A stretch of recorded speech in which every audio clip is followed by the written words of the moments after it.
Yama will be a car and so from Rachani so, and then so you start transit my diabe boom no, and I the air bro. Kumasia Santa Kotokone FC no adibo second leg no.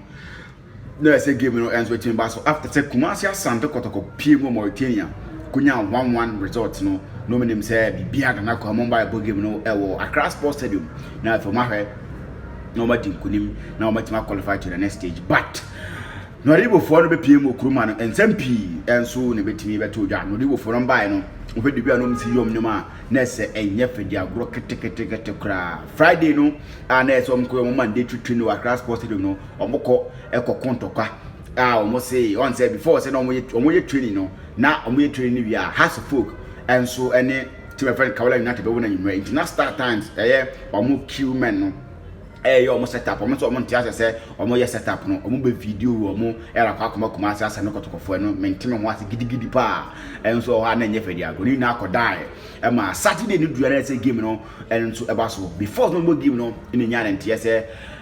FC no dibo for players mienu and so it manya COVID-19 na players no manya COVID-19 no me integral members and no me star players and key players of FC no dibo team no into no so omon pene na pena no pene na say only 16 players pene ba go kuma and CAF no me to nya 14 players e ko na say be 15 16 what mean no mabo in this COVID-19 era nti me riba na be 14 into muntimi ready team em fambo no me say omon tiase omon ye COVID-19 results ndi tom koye omode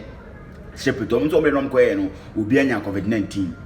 nti no nam so ma back and front sa game no Saturday game no be koso game no be koso sa ma players no be ye warm up e koya na ye twan say game no be so game no enti ma so me call game no off ye call game no off na nwre ni nya na ye official communique from CAF say game no number 26 of CAF from games say Basso weekend Basso nyampa na 3 p.m. and a game no na Basso and then to duriye ma ye say game no Basso e wa Accra Sports Stadium ma ye PM ho a ye nya na tese Kumasi Asante Kotoko and so COVID-19 test results and so about after say CAF say team new na ko mo COVID-19 test na san famra obia ba bi opibia onko na onko COVID-19 test na mra kotoko koyo me de baya na obia ye kama bibia de na kom here to my friend no adibo ko me de wo nyaho clinic e wa Accra almost like cancer pie for nyaho clinic ko nti mo kan de nya no ne behwe bo cancer pie e baya no na plus me no tanya COVID-19 nti na nam so ma game no san ye mentem ho ase saa ma game ayete ne ba so 3 p.m. no twen ya ko si be 3:30 na place no bia kra me warm up no nam so ye twen ma YouTube bi se match officials no catch right team friend FC no Adibo say nipa mi no wanya COVID-19 mo ntimi nya akunya mo game ni bi no nam so ambulance the fast are 2 players no e do mo call isolation center mo call isolate mo na bibia enso etima kama entina so mo raise team e de ba enso ebo game against Kumasi Asante Kotoko because o mo 16 players na ba enti o man raise team no e bo mo so to mo kapu ha enso e de ko entina match commissioner together with referee ni bibia say enso me de Kumasi Asante Kotoko ba park na so na mo train for some minutes said no Adibo for na tima ma partners ma call give me off no mo declare Kumasi Asante Kotoko as winners enti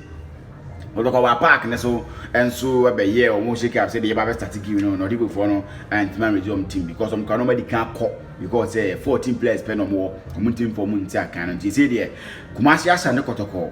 officially they are the winners of the game between FC no Adibo and Kumasi Asante Kotoko I say omo enso etimi qualifier bibia enso ay kama yadama Kumasi Asante Kotoko bobo na nije enso asha supporters na nije enso asha players na nije enso asha technical team no management ni na enso ofinu ma sisi nije enso na want Kumasi Asante Kotoko enso kwa atima qualifier na mu game no atima qualifier no next game no omone eye Ahila Omdurman enso ene bebo because say Ahila Omdurman enso ni 5% in the boy and game no first and second leg no we no we 2-0 on aggregate in favor of Ahila Omdurman because the first leg no almost a Vipers a kabako or more anti second leg no almost a share Vipers a kabako or more enso anti Kumasi Asante Kotoko enso ene Ahila Omdurman enso no betima ball awabia enso betima koyi edema Kumasi Asante Kotoko bobo na edo ne ensema awabeto dwa ayese ye ma ya hwefo on Bernard Gage monso masote na mhu de wi anoma enso si ko no ribufo ndi ombae no ombe ha dwen ye pa okrom ha sei omo enso betima som kuro mo kaka mo mane betiremu enso wo mo krom na kuma ko hwese bibia enso betima koyi enso anoma na enso si as a stance there Kumasi Asante Kotoko omonso ya declare mo as the winners of FC Nwadibu and Kotoko game no Kotoko winners are oma qualify to the next stage. Many Ahla Unduma from Sudan Ezinebo game no na bibia enso Timaya kama pa enso ha the quick one and the abe bomu a na yesi ma yahefo enso aso tia ya bobo no e abrem kama enso ojumade. So you new to the channel, please subscribe to the channel, na notification bell for more update. Me din at Benjamin Akuyako James, we wait my friend Ricardo Vras. So Saka video pay no share ama union to Saka when if who the way I normal and so see Kumasi Asante Kotoko and the FC Nwadibu game him and so what we meet again we say bye bye.